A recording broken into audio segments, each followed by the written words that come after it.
In the winter of 1822, as snow blanketed the cobblestone streets of Vienna, a young composer sat alone in his modest apartment.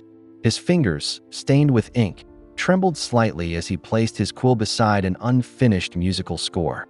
Franz Schubert was just 25 years old, but the shadow of mortality already loomed over him like an unwelcome guest.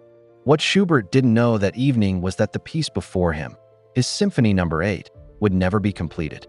And yet, this unfinished work would someday be considered one of the most beautiful symphonies ever written. This is not just a story about music. It's a story about the masterpieces we leave behind, even when our journeys feel incomplete. Born into a world that celebrated musical genius, Schubert lived in the long shadow of Beethoven. Vienna was a city where composers were either gods or forgotten.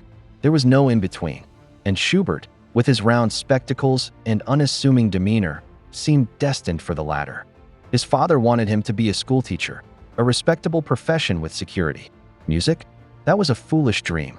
But the melodies in young Franz's mind wouldn't stay silent. They demanded to be heard. By 16, he had written his first symphony. By 20, he had composed over 300 works. His friends called him the Little Mushroom for his small stature and the way he seemed to appear suddenly in social gatherings, quiet but ever present. They loved his music, but the wider world remained indifferent. In 1822, when Schubert began his Symphony No. 8, his health was already failing. The symptoms of syphilis, a disease that would eventually claim his life, had begun to manifest. Imagine knowing that your time is limited, that the vast universe of music inside your mind might never find its way to paper. What would you do? Schubert chose to create anyway. He composed the first two movements of the symphony, movements of such haunting beauty that they seemed to speak directly to the human soul.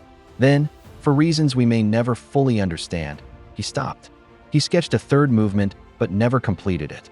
The symphony remained unfinished. For 6 years, Schubert continued to compose, pouring out sonatas, string quartets, and over 600 songs that captured the full spectrum of human emotion. All while his body betrayed him, all while poverty kept him in its grip, all while the musical establishment of Vienna largely ignored his genius.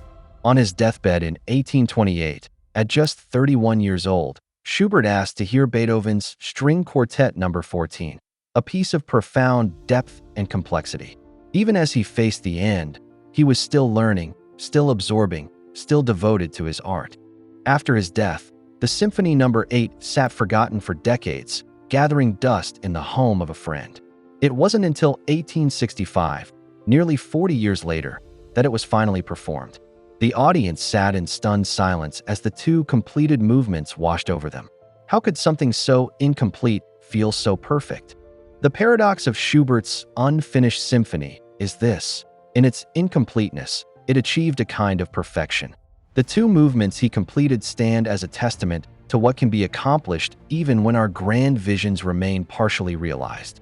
How many of us live with unfinished symphonies in our own lives? The business we never started, the book we never wrote, the relationship we never fully repaired, the degree we never completed. We live in a culture obsessed with completion, with tying everything into neat bows. We celebrate the finished product, but rarely honor the beauty of the journey itself. Schubert never knew that his unfinished work would someday move millions. He never heard the applause, never read the reviews, never knew that future generations would consider him one of the greatest composers who ever lived. He simply created what he could in the time he had. What if we viewed our own unfinished symphonies not as failures, but as works in progress? What if we understood that the value lies not just in completion, but in the courage to begin?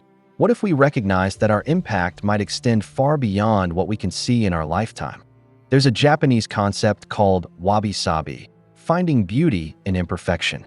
The cracked tea bowl, the asymmetrical pottery, the unfinished symphony.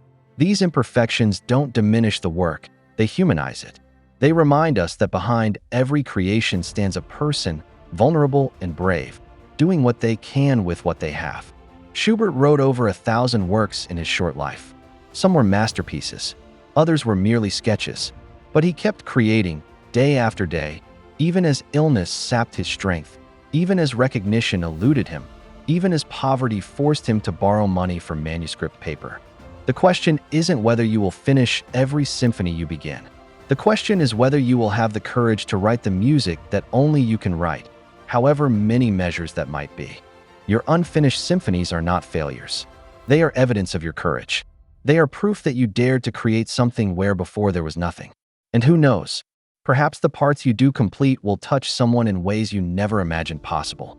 Schubert's life teaches us that our legacy isn't measured by what we finish, but by what we start, by the beauty we bring into being, by the courage we show in the face of our own mortality. So begin your symphony, write your measures, sing your song, and trust that even if you never hear the final notes, the music you create matters. The world needs your unfinished symphony. If this story resonated with you, if it helped you see your own unfinished works in a new light, please take a moment to like this video. Your engagement helps others find this message who might need to hear it today. Subscribe to our channel for more stories that illuminate the human journey, tales of courage, resilience, and wisdom from across time and cultures. And finally, share this with someone who might be struggling with their own unfinished symphony. Someone who needs to be reminded that their work, however incomplete, has value, that their courage to begin is worthy of celebration. Because in the end, we're all just creating what we can in the time we have. And there is profound beauty in that truth.